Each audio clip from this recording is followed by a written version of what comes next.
couldn't resist myself. So I bought a new lens, and it is the Panasonic Leica 100-400 telelens, but I already owned the 100-300 lens. So let's review the 100-400 for photography in this video and compare it to the 100-300 version 1. I'm not a photographer, but I like to take pictures on holiday, so that's my skill level in photography. Here we have the Panasonic 100-300 telelens, and I bought it in 2014. It's f4 to 5.6, and you can detach the lens hood, and has built-in stabilization, no weather sealing, and this is a really nice lens. So here are some examples that I shot on holiday.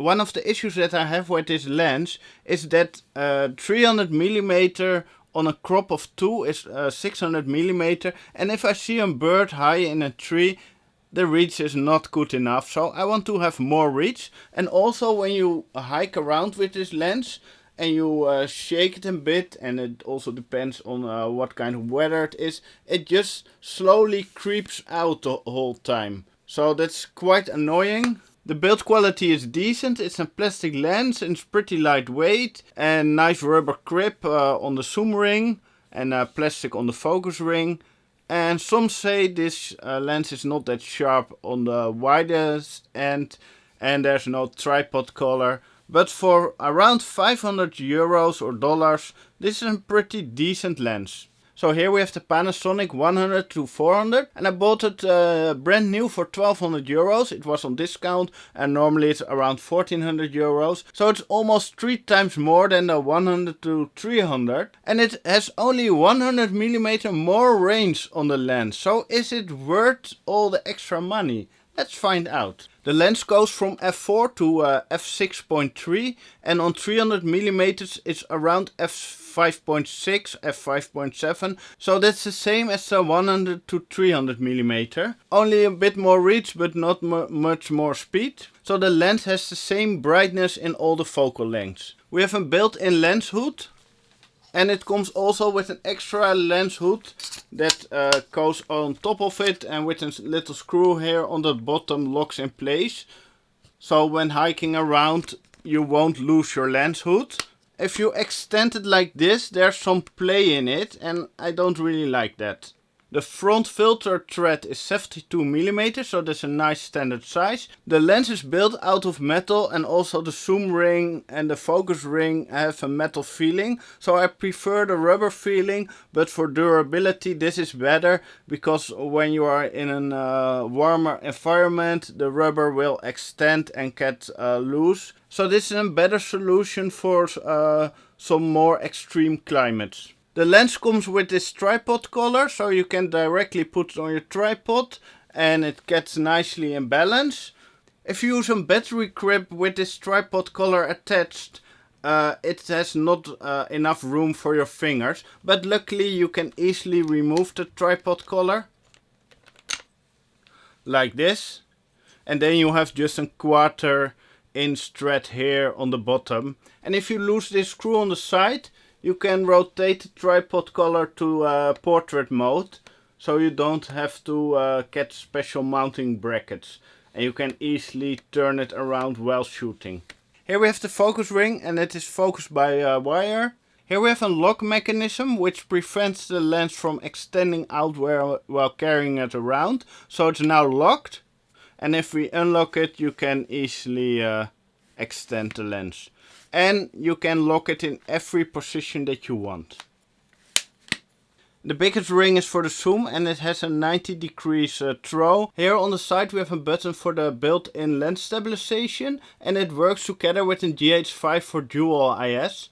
Then we have a button for manual focus or autofocus, and on top of that we have a limiter in the focus range, and that's a really handy feature. Normally the focus is from close to infinity, but now you can put it from 5 meters to infinity, so it doesn't have to hunt that much to get the focus, and you can get much faster and better focus results with this lens. And even this lens can get birds in flight pretty easy with a coverage all over the sensor. And with the 100 to 300 that was really an issue to get a bird in flight, and even planes in the sky with very low contrast, very high in the sky. It perfectly works with this lens. So the autofocus performance of this lens is so much better than the 100 to 300. The close focus of the 100 to 300 mm lens is 1.5 meters. The close focus on the 100 to 400 mm even 1.3 meters. And also on 800 mm it's like 1.3 meters. So you can really use this as a macro lens and get really nice shots of flowers. The lens has weather sealing and it is dust proof, so you can use it in some harder environments like deserts, jungles, stuff like that. But always bring protection for your lens if it gets really dusty or get really like a rainstorm in the jungle, because I'm not sure if it will survive really extreme stuff like that.